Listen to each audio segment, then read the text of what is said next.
Muy buenas noches a todas mis amigas, mis amigos y mis amigas que nos sintonizan esta noche de miércoles lluvioso, miércoles cachondo, miércoles. Yo creo que quizás usted ya sabe quién nos está visitando por esa carcajada. Muchas personas ya.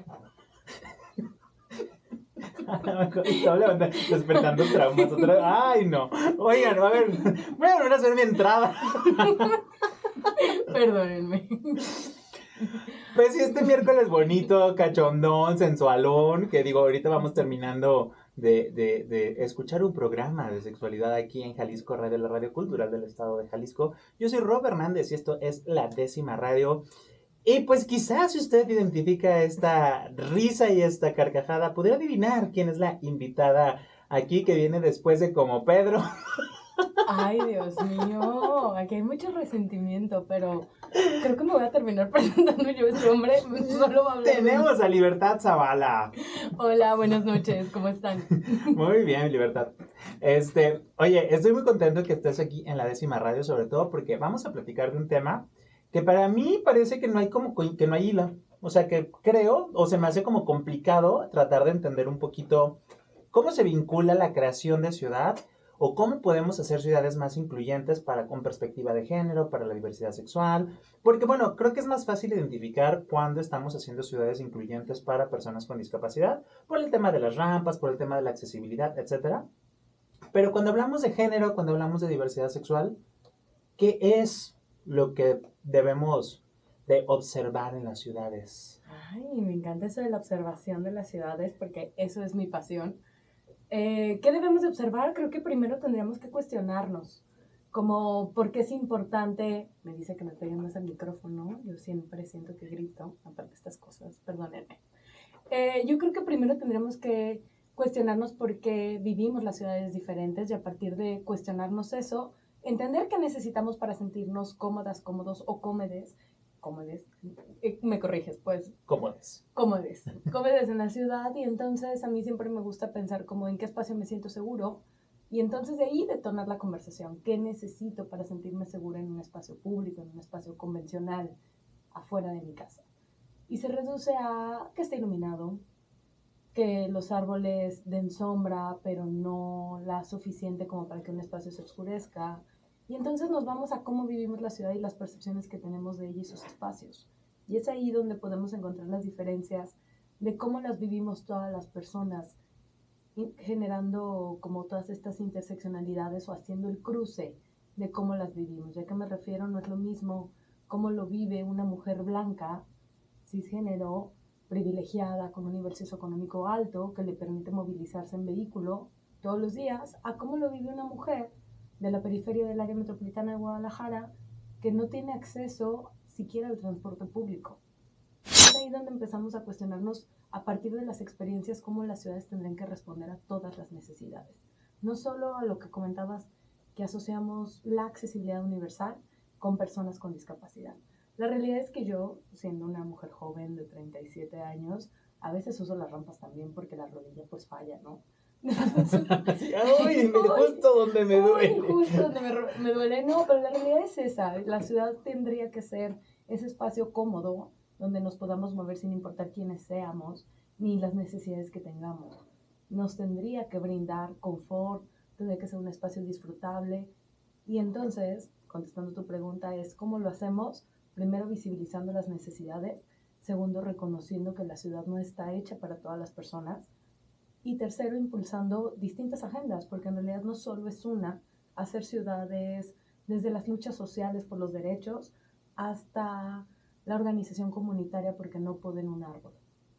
Wow. Oye, me llama mucho la atención dos cosas y luego aquí voy a citar a una amiga que también trabajó en el tema de movilidad, que me hizo ver muchas cosas, justo eso, ¿no? Que la ciudad se debe adaptar a las personas y no las personas a la ciudad, en el ideal, ¿no?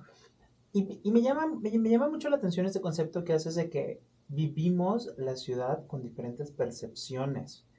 Y podemos decir es que la ciudad es la misma, o sea, a lo mejor físicamente, tangiblemente, podemos decir, pues sí, es la misma banqueta, es el mismo edificio, es, no sé, o sea, la parte de la piedra es lo mismo. pero cómo lo vivimos, cómo nos enfrentamos o cómo lo integramos a nuestro día a día, parte muy diferente. Y creo que es algo que no muchas veces nos detenemos a pensar. Es que damos por hecho, ¿no? Damos por hecho que lo que está construido es lo que es. Y no sabemos que se puede modificar, que tiene áreas de oportunidad o que es perfecto. En realidad yo no conozco un espacio público perfecto, o sí, no sé, no lo conozco. Conozco muy buenos ejemplos, conozco grandes ciudades que te permiten soñar y pensar que así deberían de ser. Y sí, todas las personas lo vivimos distinto según mil y un contextos, no solo los construidos, sino también los personales y lo que nos ha construido como seres humanos. No es lo mismo las experiencias que nos acompañan al vivir la ciudad desde una infancia caótica hacia una infancia preciosa, ¿no? Entonces, respondiendo, porque me voy como hilo de medio en todos mis pensamientos, es cómo diferenciarlo. ¿Cómo diferenciarlo? Lo podríamos diferenciar entendiendo las distintas perspectivas, pero sobre todo que la ciudad la construimos todos los días, todas las personas, con nuestras propias dinámicas. La realidad es que las ciudades son espacios que construimos socialmente y no solo por las dinámicas, sino porque hay personas que toman decisiones sobre lo construido. Y eso es súper, súper relevante porque las agendas, hasta hace 50 años, las agendas urbanas empezaron a cuestionar cómo poder ser más incluyentes, cómo salir de la lógica de construcción de una ciudad con una visión súper lineal, obedeciendo al consumo, obedeciendo a la producción, entendiendo la vida dividida entre lo productivo y lo reproductivo y por lo tanto asignando espacios a las personas según su género en las ciudades. Y eso lo reduzco básicamente a el espacio de las mujeres en las ciudades. Muchas veces se pensó dentro de la casa, el espacio privado, el espacio de la reproducción, mientras que el espacio de los hombres se pensaba como el productivo. Si nos vamos a la era de las cavernas, los hombres que salían y cazaban, ¿no? Lo mismo pasaba en la ciudad de los 1960 en Guadalajara. El hombre salía de los barrios tradicionales de la ciudad a trabajar y por lo tanto tenía un desplazamiento que estaba asociado a un recurso económico, a ser un proveedor. Por lo tanto tomaba más valor y las ciudades se fueron pensando en eso. Guadalajara se expande porque necesitábamos alejar a las personas que habitaban los barrios de las zonas productivas. Y es así como vienen los ensanchamientos de las grandes avenidas, porque hay más necesidad de viajes, y estos viajes naturalmente en una idea progresista se tendrían que hacer en vehículo. Entonces empieza a crecer la ciudad bajo dinámicas sociales impuestas por un sistema, pero que no responden a las necesidades de las personas. O no responden a las necesidades actuales. Sí, ahora creo que la dinámica puede estar cambiando porque en realidad la conformación de los núcleos familiares y de la vida ha cambiado bastante. Ha cambiado en el sentido de que las composiciones son distintas, las oportunidades y los deseos de las nuevas generaciones son súper distintas a la vida tradicional de 1960 en esa Guadalajara de los rosales y las rosas por todos lados y el olor a tierra mojada. Cambió y creo que es una oportunidad súper interesante de entender cómo la ciudad, lo físico, lo que decías, lo de piedra, se puede moldear, se puede organizar y se puede repensar sin destruirlo todo, sino solo adaptarnos. Y ese es el reto y creo que es un camino que todas las personas que habitamos las ciudades y el mundo todo el tiempo nos estamos adaptando. Oye, y me llama la atención también este tema de que dice partir de la observación, ¿no? Y también yo le añadiría un poco como la inclusión de otras perspectivas. O sea, hablando de, digo, yo sí creo que cuando trabajas con una persona de alguna población en situación de vulnerabilidad, te cambia pues, todo el contexto en el que trabajas, desarrollas, te desenvuelves, porque pues empiezas a pensar en las necesidades de la otra persona, ¿no? No es lo mismo decir, ah, sí, claro, vamos a hacer un edificio porque por si viene alguna persona con alguna discapacidad motriz, a cuando una de tus personas o de las personas que trabajan contigo tiene esa discapacidad y entonces te enfrentas a los problemas diarios de accesibilidad, ¿no? Entonces, eh, en tu caso, para este tema con perspectiva de género, de diversidad sexual, que justo te digo, a lo mejor es más para mí, ¿no? Es como más fácil ubicarlo porque es algo más, este, pues visible, ¿no? En este tema. ¿Cuáles serían las principales preguntas o de dónde partiríamos esta observación como para pensar y repensar la ciudad? Es que yo creo que la observación es súper válida cuando quieres diseñar algo, ¿no? Si eres una persona que diseña políticas públicas, tienes que generar observación. Si eres una persona que hace diseño arquitectónico enfocado al urbano, tienes que partir de la observación, entendiendo que las personas moldeamos los espacios, ¿no? Pero lo interesante es que nunca nos hemos cuestionado qué piensan esas personas más allá de la observación. Hay muy pocos datos a nivel nacional de cómo las personas de la diversidad, las personas de la diversidad o las mujeres se sienten en espacios públicos y por lo tanto cuáles son esos temores y cuáles son esas áreas de oportunidad. INEGI hace un trabajo maravilloso, somos fan de INEGI, gracias a todos sus datos. Sí, soy muy fan de INEGI, pero justo nos empiezan a dar señales de dónde nos sentimos más seguras o dónde no. Y el dato es abrumador, las mujeres no nos sentimos seguras en los espacios públicos y eso incorpora también al transporte público. Las personas de la diversidad sexual tampoco se sienten seguras en el transporte público, o en el caso de Guadalajara se hizo una encuesta en 2020 donde se cuestionaba a la comunidad de la diversidad sexual cuál era la dinámica que tenía al moverse en bicicleta. Y fue muy interesante, yo siempre creí que las mujeres éramos las únicas acosadas en bici, y resulta que no, resulta que la comunidad de la diversidad también señala que se siente acosada en bicicleta. Entonces el reto para ser observados es generar información, y que la información sea tomada en cuenta para el diseño de las políticas públicas urbanas, y sobre todo para repensar los espacios públicos cuando exijamos luminarias que miran a la banqueta y no al arroyo vehicular, que exijamos que existan todo el tiempo ventanas y no muros ciegos sobre una avenida, que exijamos que... ¿Qué son muros ciegos? Un muro ciego es, pensemos en estos fraccionamientos o grandes establecimientos que tienen un muro de más de 2 metros de altura. Liso y bardota. Liso y es una barda gigante. Ya. Que cuando caminas por ahí siendo una persona peatona, lo único que sientes es una percepción muy alta de inseguridad porque en realidad nadie te está viendo. La abuelita del urbanismo, Jane Jacobs, siempre decía que ojos a la ciudad garantiza la percepción de seguridad y que las personas se sientan cómodas con el espacio. ¿Y eso qué es? El chismecito urbano. Pensar la cafetería afuera, pensar que hay vecinos todo el tiempo y vecinos en la calle interactuando. O sea, esa vida urbana te garantiza una percepción de seguridad, sí.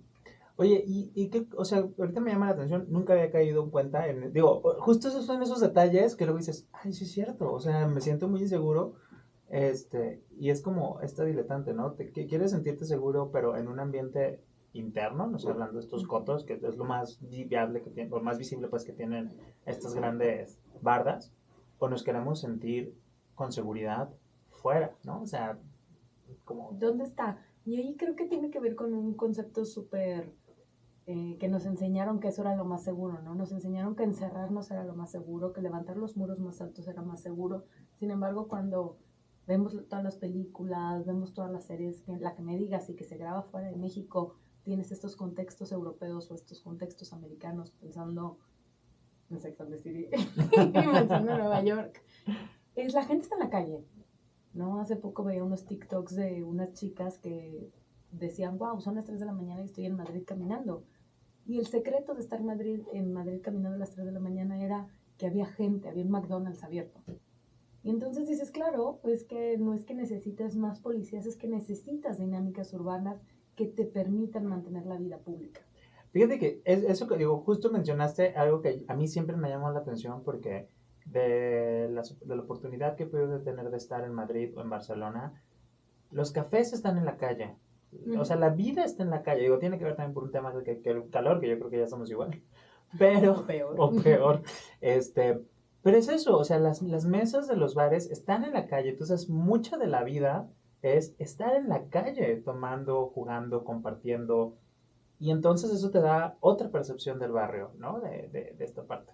Sí, claro, porque volvemos a lo mismo, son ojos a la ciudad. Por ejemplo, yo crecí en la Colonia Independencia o sea, saliéndonos de Madrid y yéndonos a la Colonia Independencia, pero la dinámica de la colonia era todas las personas estábamos en las cocheras teniendo una dinámica y pasaba alguien y es buenas tardes, buenas noches. Sigo haciendo eso en casa de mis abuelos, no pasa un vecino y ¿cómo está? Y esas dinámicas te permiten garantizar una percepción de seguridad, una percepción de comodidad. Yo vivo en el centro de la ciudad de Guadalajara y yo paso con mi perrito en la mañana muy temprano y yo ya tengo mis spots de saludos matutinos. el señor que da el periódico en la esquina de Enrique Díaz de León y Vallarta, el señor que cuida la construcción tal, la persona en situación de calle que tiene 10 años ahí. Pero eso me genera seguridad, conocer a la gente con la que me voy cruzando. Entonces no necesariamente tiene que ser con el negocio, porque ahí luego viene una línea muy delgada que no pudiéramos cruzar, que es la invasión al espacio público y la privatización del mismo. Que esa es otra discusión, pero que es que hay muchos temas en cuestión de ciudad. Es que lo urbano es sabroso, pero es la línea muy delgada, pero sobre todo lo podemos trasladar a dinámicas que conocemos en Guadalajara, que es las personas en la calle echando el chisme en la esquina, las personas en la mañana barriendo la banqueta, que era como algo muy tradicional antes, que se sigue haciendo. Yo tengo muchas fotografías al respecto, la hora de la escoba en la mañana. Y todas estas dinámicas nos ayudan a dinamitar las posibilidades en la ciudad. Sí, los negocios por supuesto que nos ayudan, pero sobre todo esta mezcla de usos de suelo, no entendiendo los espacios residenciales por sí al 100%, ni los espacios comerciales al 100%. La diversidad, como en la vida misma, es lo que nos hace más fuertes, pensando en ciudades más seguras. Muy bien. Oye, vamos a un corte aquí en la 10ª radio. ¿Qué te parece si regresando abordamos este tema de los barrios? Porque ese también es un tema, digo, y aparte tuviste la oportunidad de dirigir un proyecto hermosísimo que se llamaba Barrios Amables y pues bueno, donde se buscaba, ahorita lo platicas tú, pero lo que yo entiendo, lo que yo me acuerdo es, pues justo eso, se buscaba generar comunidad, ¿no? En diferentes barrios en Zapopan. Entonces, ¿qué falta nos hace eso, eh? Y sobre todo en el occidente de la ciudad, que luego decimos, sí, me quiero ir para esas zonas que son más bonitas, pero son más solitarias claro. Y con mayor, para mí como quizá con mayor percepción de inseguridad. Pero yo soy la experta. Vamos a un corte aquí en la 10ª radio. Yo soy Rob Hernández, estamos con Libertad Zavala y regresamos y de mientras, aquí joteamos. Estamos de regreso aquí en la 10ª radio y estamos echando chismecito urbano. Y tenemos a una experta en temas de urbanismo de la ciudad. ¿De qué? A ver, ¿de qué? Pues no urbanismo. Saben ni de qué. Pues claro, de urbanismo, claro. Porque eres urbanista. Egresada del alma mater. Del Quad, claro que UDG, sí. Claro, Leona de corazón. Ay, me encanta que nada profesional en este espacio, discúlpenme. No se crean, no me disculpen. Oye, pues a ver, es que luego los temas, muchos de estos temas, y luego acabas de ir a un foro de urbanismo y de arquitectura, no sé qué, y estoy seguro, que aunque no fui, que muchas de las conferencias era de, claro, la ciudad debe de ser así, y esto, y la perspectiva, o sea, y nos olvidamos que la ciudad, pues también tenemos voz y voto e incidencia quienes la vivimos. Claro. ¿No? Y es de, oye, pues no sé, pero pues yo la vivo así. O sea, sí creo que las personas son expertos porque se dedican a estudiar eso, y que bueno. Pero también la parte de nosotras, pues es como, oye, ¿eso me hace sentido? ¿No me hace sentido? ¿Por qué me hace sentido? ¿Por qué no me hace sentido? Sí, yo coincido en que no hace sentido. No, les digo que, o sea, cuando hablamos del urbano luego suena tan complicado como, ¿quién carajo se va a meter a ver un plan parcial, no? ¿Qué es un plan parcial? ¿Quién carajos? O sea, hablamos y más bien nos referimos con el tema de la ciudad por los problemas que nos genera y cómo nos relacionamos con ella, pero que te digan cómo puedes incidir, lo ves lejano, no lo ves factible, no lo ves viable, y no es culpa ni de la ciudadanía, y podría disculpar porque trabajo en el sector público, entonces podría disculpar a algunos gobiernos, no a todos, y aparte el tema es cómo todos los días podemos ser parte de la discusión urbana, cómo todos los días podemos ser parte de las soluciones urbanas, y no solo yéndome al plan parcial que no voy a entender, es importante, la consulta del plan de ordenamiento territorial del IMEPLAN está justo cerrando los días de su consulta, no me acuerdo si cierran mañana, es importante que participen, pero volviendo a lo básico es, ¿cómo me vinculo haciendo ciudad desde el espacio más básico? ¿Dónde vivo? Soy partícipe de las tomas de decisiones del entorno inmediato donde vivo, y yo me refiero a mi caso personal, vivo en un edificio en el centro de la ciudad de Guadalajara, o Colonia Americana, no se crean, en el centro de la ciudad de Guadalajara. Colonia Americana, sección 3. Sí, no, en el centro de la ciudad de Guadalajara. ¿Y cómo me vinculo en la toma de decisiones urbanas, en la gestión de la puerta y el espacio inmediato a la banqueta? ¿Y cómo lo hago con mis vecinas y con mis vecinos? Y eso, ahí empieza el nivel más básico de participación ciudadana en relación al urbano, en tener contacto con mis vecinas y vecinos.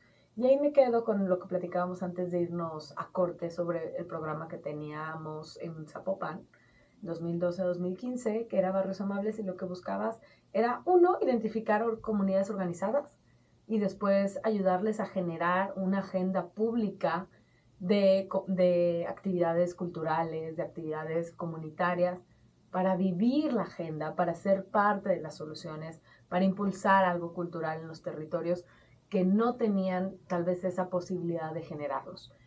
Y el gran descubrimiento es que lo más básico es organizar una fiesta. Back to basics, volver a la fiesta de la quinceañera. No tenemos quinceañeras en ese momento, pero sí a la fiesta cultural. Y es otra forma de vincularnos a lo público. En el espacio público. Sí, claro, participar de la Avenida de la Virgen, no sé si sean católicos o no, pero estas dinámicas que se viven mucho en Guadalajara cuando pasa la Virgen, o sea, eso es hacer ciudad todos los días. La gente que organiza eso hace ciudad. La gente que participa de su junta de colonos y entonces discuten y le hablan a la policía para que venga un representante, eso cuenta. Oye, como en el pasado Pride, que tuvimos que ahora se les llama Block Party, pero... Claro, la Block Party. Okay. pero bueno, que es una fiesta en la calle, ajá, ¿no? O sea, pero una kermés, básicamente. Pero, o sea, y eso es bien lindo como, o sea, vives la calle, vives la ciudad, vives los negocios, vives todo lo que está alrededor ahí de una manera súper diferente, ¿no? Y te da otra perspectiva, hay más gente, o sea, no sé, justo no lo había pensado y... Sí, es que lo pensamos luego súper complejo, ¿no? ¿Cómo yo puedo incidir en la vida pública de la ciudad de Guadalajara y en sus diseños y entonces hacerlo más accesible y se vuelve imposible? Entonces siempre pensemos que el primer paso es vincularnos con quien vive en nuestro contexto inmediato.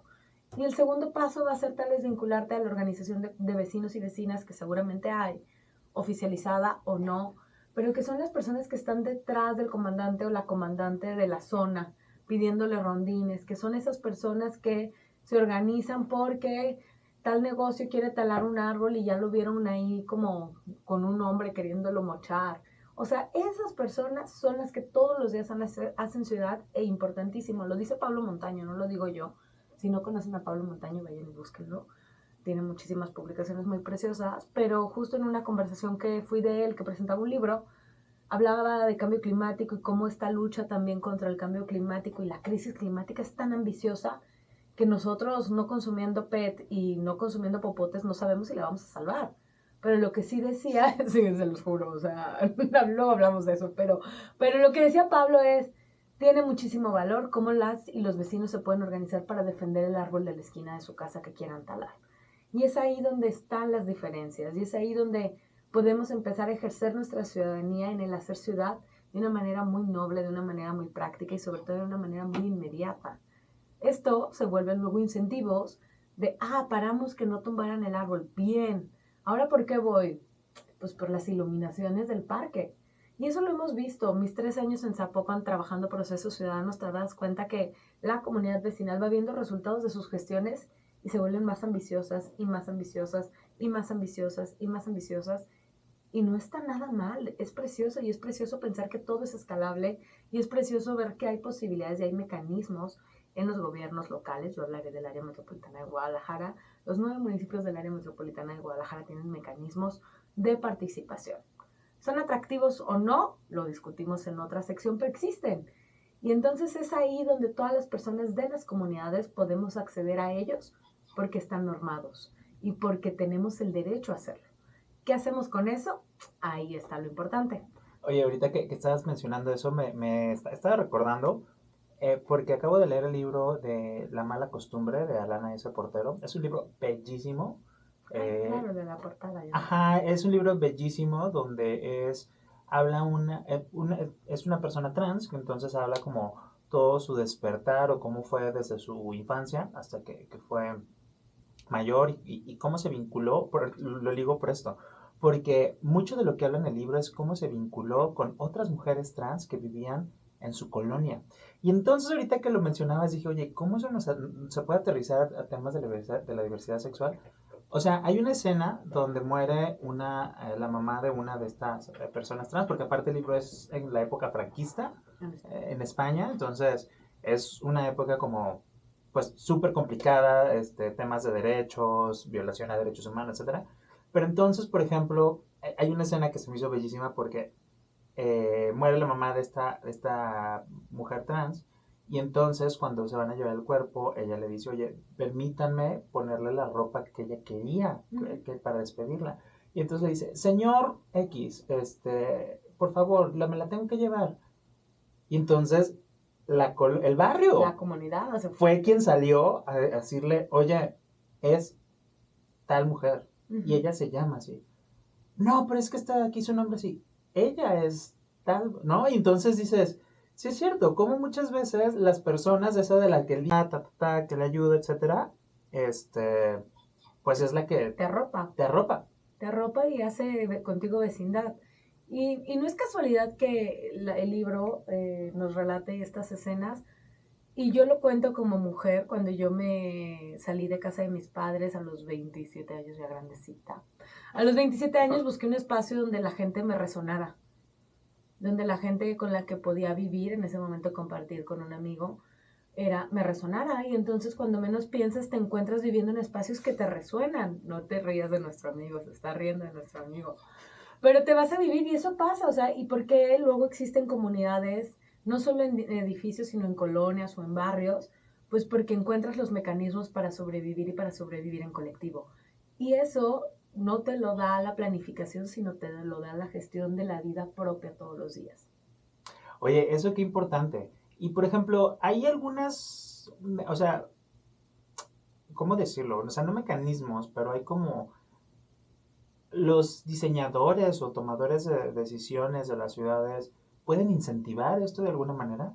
Sí, para empezar es que justo eso, no solo son los diseñadores, son las diseñadoras también. Claro que sí. Los dedos de género ahí están puestos. No, pero esa es una realidad. Las ciudades no las construyeron las mujeres, no las construyó la población de la comunidad. No la construimos, la construyeron hombres cisgénero con una necesidad y con una visión bien clara de dividir la ciudad en dos, lo funcional y lo reproductivo. Y eso no tiene ciencia. Así se hizo, está documentado. Y no había mujeres tomando decisiones, no se estaba investigando. Ahora que estoy estudiando, te das cuenta que en Canadá las mujeres se empezaron a cuestionar por qué no se hablaba del género en las ciudades, pero sí era tan relevante. Y eso es en los 60s. Ok. Y no es hace mucho. Bueno, sí, ¿verdad? Ay, no es como hace 50 mucho, años. No, chico, más. Más, bueno, pues. más de 50. No sabemos hacer sumas aquí, los nuestros, la ciencia social. 60, ya bueno, 60. Los 60 años, pero para que llegue aquí a Jalisco, para que llegue aquí a ciudades mexicanas y poder transversalizar la perspectiva de género en lo urbano, eso es reciente. Existen apenas unas publicaciones impulsadas por la SEDATU, los documentos locales, por ejemplo, el Plan de Desarrollo de Gobierno del Estado de Jalisco, ya contempla la transversalidad. Y la pregunta es, ¿cómo lo estamos haciendo? Y ahí, bueno, hay excelentes ejemplos. Yo conozco un par de políticas públicas que intervienen en lo urbano. Puntualmente hablo de uno de mis favoritos, que es Mujeres Conductoras. Y Mujeres Conductoras es un programa de empleabilidad dirigido a mujeres que se integren, que busca que se integre el sector hipermasculinizado de la conducción del transporte público. Tan solo a nivel nacional, INEGI reporta el 12% de mujeres, que del 100%, solo el 12% de las mujeres que reportan ser activamente, población activamente, ¿cómo se llama? Población económicamente activa, solo el 12% se dedica a temas de transporte. Sin embargo, cuando hablas de enfermería, todas las tareas asociadas a cuidados, 70%, 50%. Entonces, Jalisco en 2020 impulsó este programa donde está buscando incorporar a mujeres que conduzcan el transporte público. Y esto no solo beneficia en un nivel económico a las mujeres, sino genera mayor percepción de seguridad a las personas que son usuarias del transporte. Y eso no lo digo yo a partir de mi percepción. Cuando le preguntas a una mujer si existen mecanismos para que se sientan seguras arriba de una unidad de transporte, dicen sí, si la persona que conduce es mujer, si hay más presencia de mujeres. Entonces es una lógica como en dos sentidos, en cómo incorporamos mujeres en el sector productivo formal, pero también cómo ayudo a mitigar la percepción de inseguridad en el transporte público. Entonces, hay no solo una estrategia, hay 1000 estrategias para poder transversalizar la perspectiva de género en temas urbanos. ¿Se está haciendo? Sí.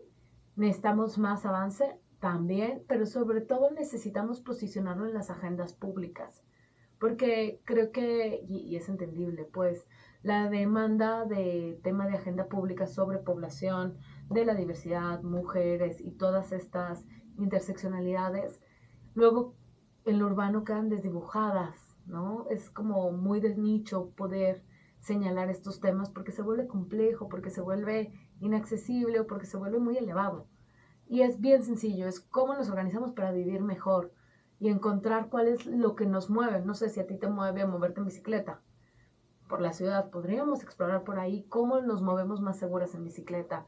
Si yo soy una conductora de sitio, de plataforma o de plataforma, Sí. pensamos en todos estas plataformas de coches privados, ¿qué necesito para sentirme segura y sobre todo para que las personas que son pasajeras se sientan seguras? Y eso habla de la movilidad, lo mismo para el transporte público, lo mismo para las personas que caminamos. Y entonces hay N cantidad de estrategias que podemos y debemos habilitar, pero lo más importante es que hasta hace 10 años esto no se visibilizaba ni se impulsaba en la agenda pública, por lo tanto no tenía un presupuesto ni datos para impulsarlo.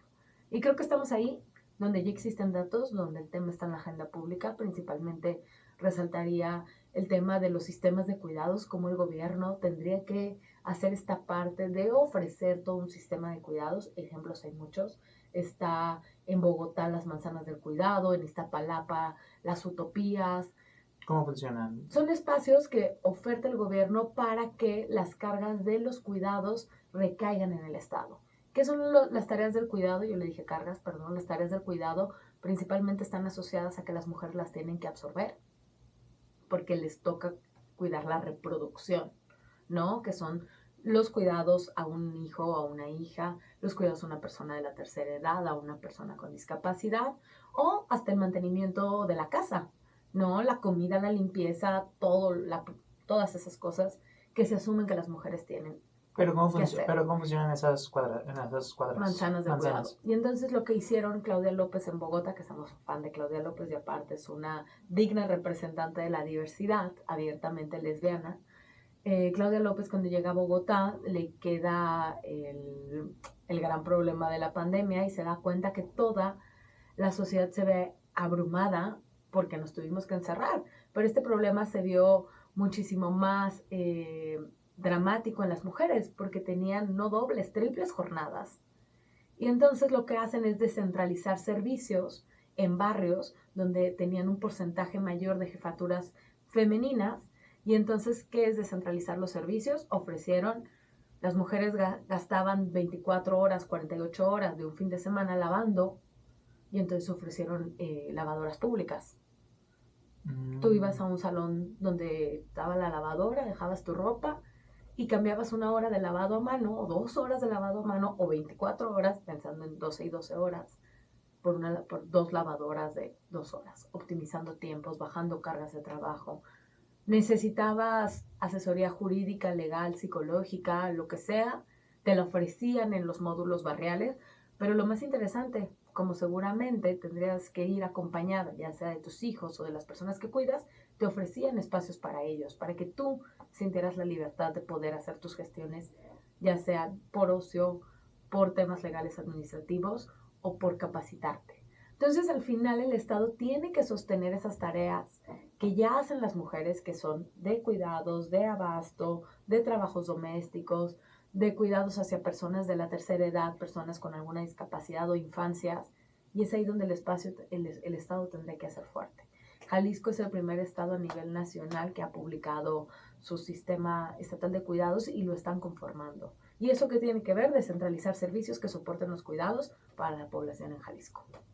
Órale, no sabía, o sea, había escuchado mucho hablar del sistema de cuidados, pero no sabía bien cómo funcionaba.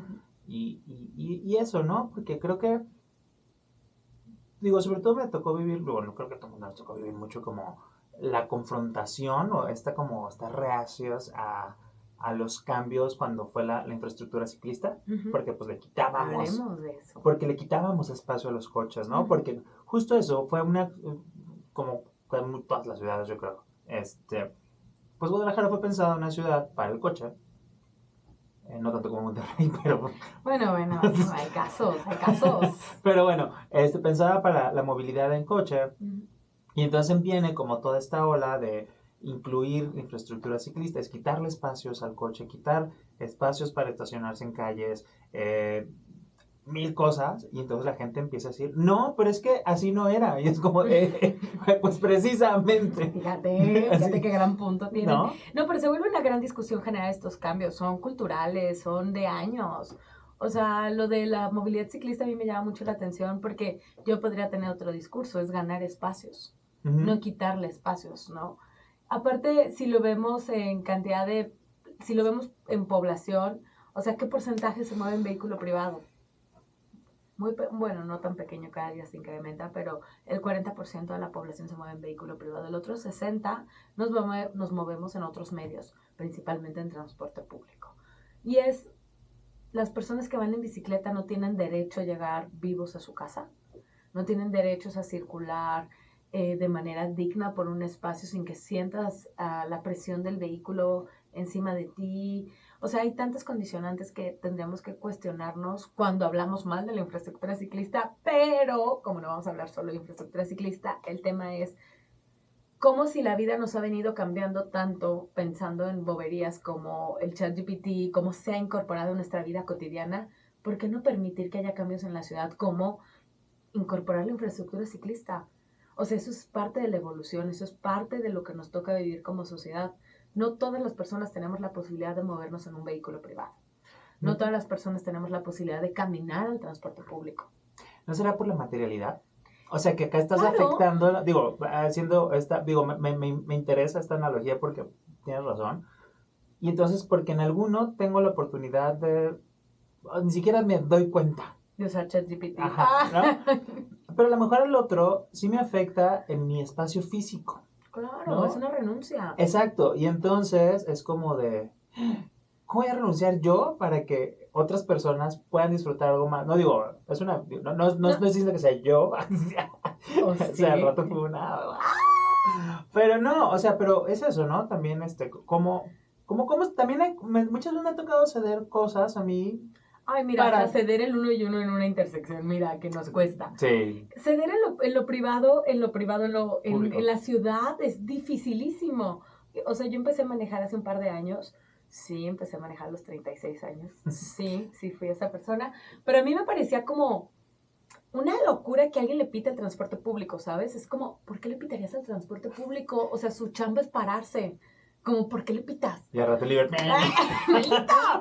No, pero, ¿o por qué no haces el uno y uno en una intersección, en unas, ¿cómo se llaman? Incorporaciones de López Mateos. A mí me truena pensar que, oye, pues sí, claro, es que si él pasa, luego yo paso, y entonces es una cadena, y todos avanzamos.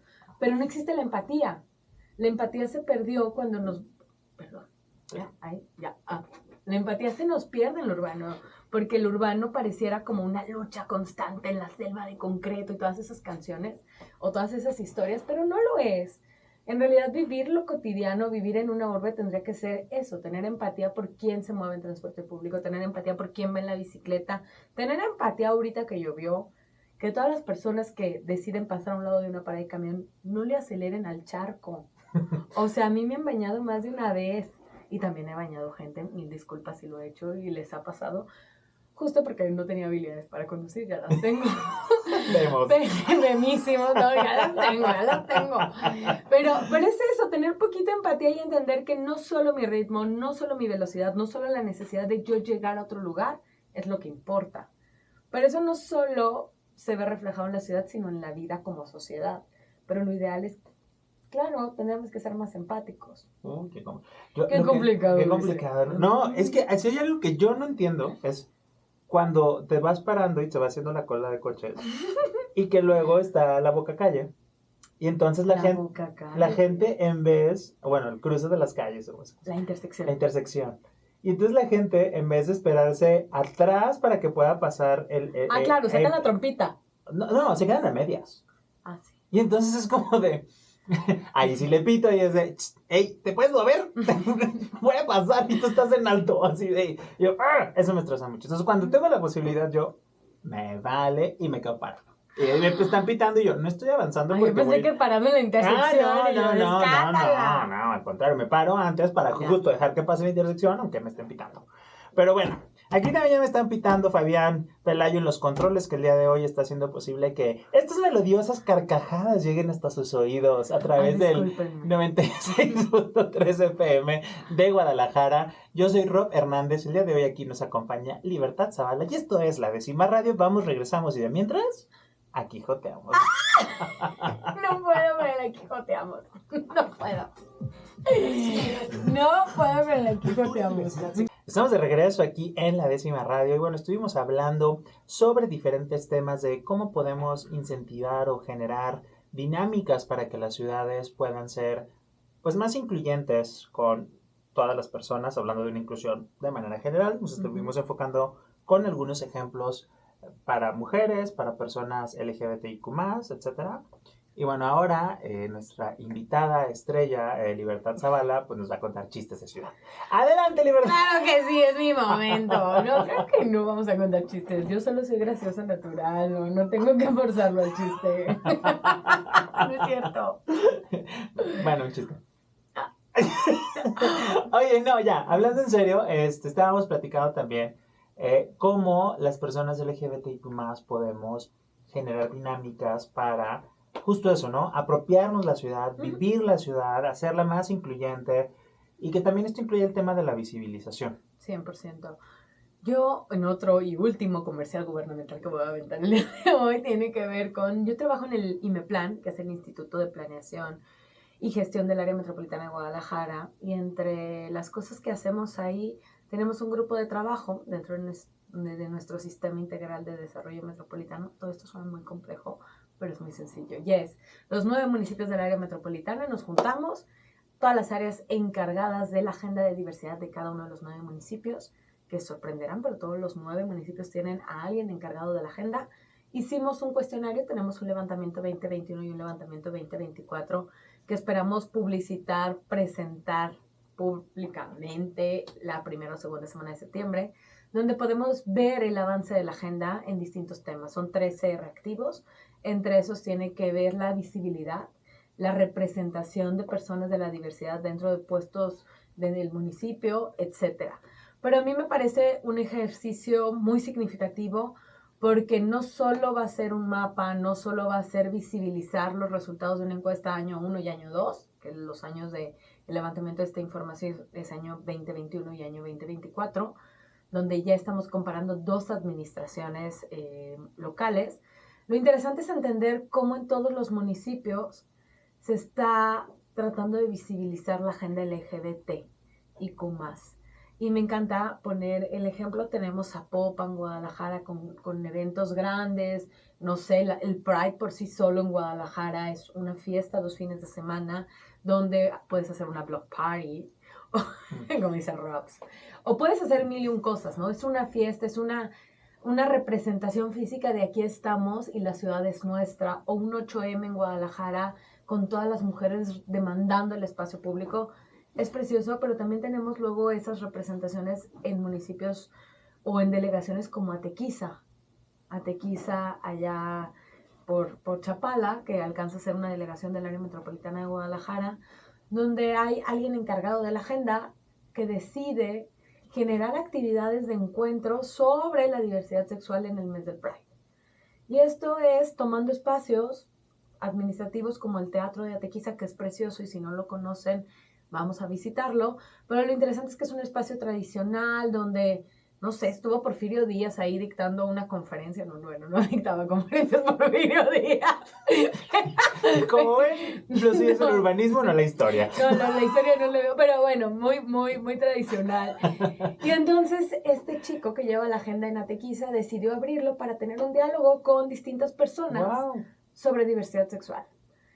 Y para eso el pueblo se le fue encima. Y digo el pueblo porque Atequiza es una delegación y tienen menos de 5,000 habitantes. Y entonces es porque está profanando este espacio. Y él desde la función pública decide, pues es que toca discutirlo. Y se me hace muy interesante el abordaje que hicieron porque fue presentar todas las perspectivas de cómo se vivía la diversidad en Atequiza para poder llegar a un consenso Y al final cerraron evidentemente con un show drag. Hubo mucha fiesta ahí, mucha diversión. Y luego intentaron visibilizar en las canchitas que tienen ahí frente a la plaza principal, pintando la bandera del arco iris en las gradas. Y luego veían que la gente no se sentaba en donde estaba el arco iris.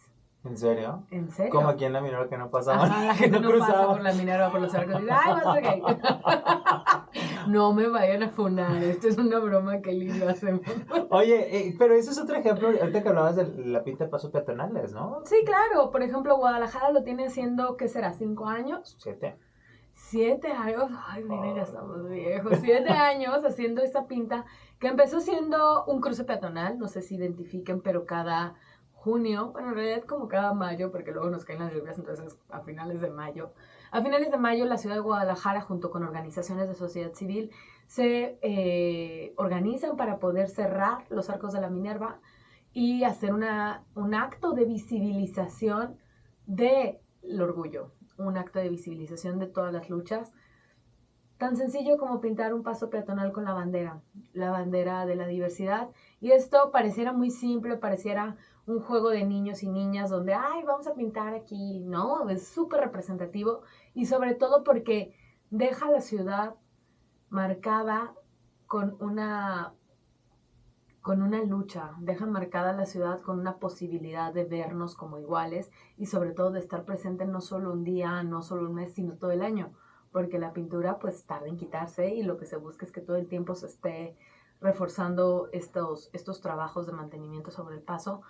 Pero parecía muy simple, pero la gente fuera de broma, hacemos la broma aquí Robs y yo de que no quieren pasar por ahí, pero hay un sinfín de comentarios de por qué un espacio tan emblemático van y lo rayonean con esos arcoíris. Y la realidad es que lo tenemos que hacer y lo tenemos que seguir haciendo, visibilizándonos, marchando, visibilizándonos en la ciudad con demandas tan necesarias como el respeto a la vida, como el respeto a ser quienes somos caminando por la calle, que eso es súper básico, como poder dejar nuestra marca en un paso peatonal o ya sea en un mural. Oye, ahorita se me hace muy bonito haciendo recapitulación de esta charla que hemos tenido, porque hemos hablado de diferentes maneras de cómo incidir, de cómo apostarle a una ciudad incluyente desde el ámbito público, desde generar comunidad, desde a lo mejor la infraestructura pública, las construcciones, ¿no? O sea, cómo, digo, ya me queda más claro, hoy aprendí, es como estuvo mejor que 11 minutos. No, porque, o sea, para mí era como algo, justo eso, ¿no? Que es eso, oye, pues suena como complicado, igualdad, derechos humanos, ciudad, ¿cómo los mezclo? Y justo platicando ya después es como muy sencillo, es como, wow, es viviéndola. Somos parte, exacto, viviéndola y somos parte de y tenemos la posibilidad y el derecho a opinar sobre cómo queremos vivirla. Y entonces, hagámoslo efectivo.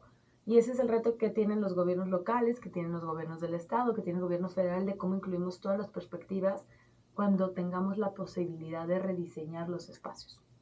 Y sobre todo también cómo las ciudades se deben adaptar o abrir a las diferentes formas de vivirla, ¿no? Sí. Digo, que ahí nos toca, somos una sociedad y hay veces que nos toca ganar y hay veces que nos toca ceder. Y es bonito, porque también aprendes y también te sensibilizas y generas empatía y conoces otras formas de vivir. Y entonces dices, wow, qué bonito ser parte de toda esta colectividad.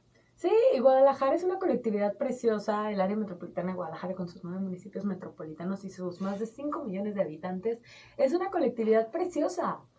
Tiene sus arrocitos negros, ¿cómo se llaman? Sí, sus piedritas negras en el arroz o arrocitos, como quieran decirle.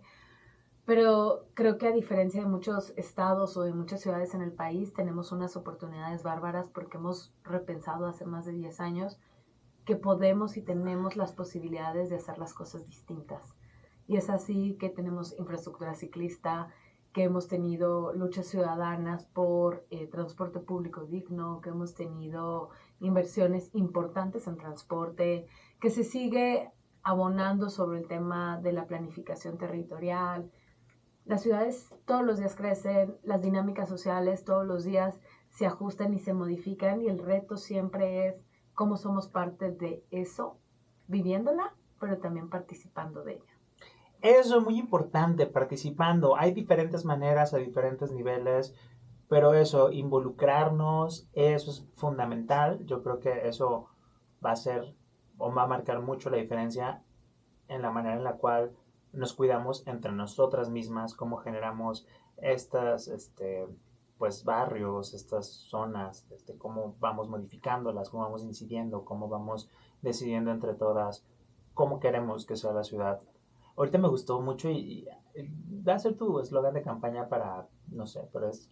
Para presidenta de mi edificio. Ajá, de creamos la ciudad que te permita soñar. Eso está bien bonito. Ah, está lindo, claro. O sea, una ciudad que te permita soñar. Y mira, a ti y a mí que nos gusta mucho la literatura, N cantidad de publicaciones que hemos leído tienen que ver con cómo la ciudad te inspira a algo, bueno o malo, no sé. Hay movimientos artísticos vertidos a eso. Muy bien. Oigan, pues ha sido todo el día de hoy aquí en la 10ª Radio, en este miércoles sabrosito cachondo. Ay, no entendí lo de cachondo, o sea, sigo sin entenderlo. Pues porque está lluvioso y entonces no sales de tu está casa. por que me lo expliques. ¿Para qué preguntas? O sea, ahora que me lo expliques. Oigan, bueno. Miércoles urbano, no sé, algo así. Miércoles cachondo porque la urbanizas, la ciudad te lo provoca. La ciudad... Ay, bueno, ya, vamos. Podemos hablar de eso. Oye, pues muchísimas gracias, Libertad, por estar el día de hoy aquí. Ha sido un placer. Muchas gracias, Roberto, por invitarme por primera vez y de último momento a tu programa. Después de 3 veces que me rechazaron, esta es la efectiva. Nos vemos la siguiente semana aquí en la 10ª Radio. Yo soy Rob Hernández. Hasta la próxima. Deberíamos de ser un dúo, mira. Y yo sí, así iba a cerrar. Y yo soy Libertad Zavala. Hasta la próxima. Aquí sí cerraste. Ya, que me invite.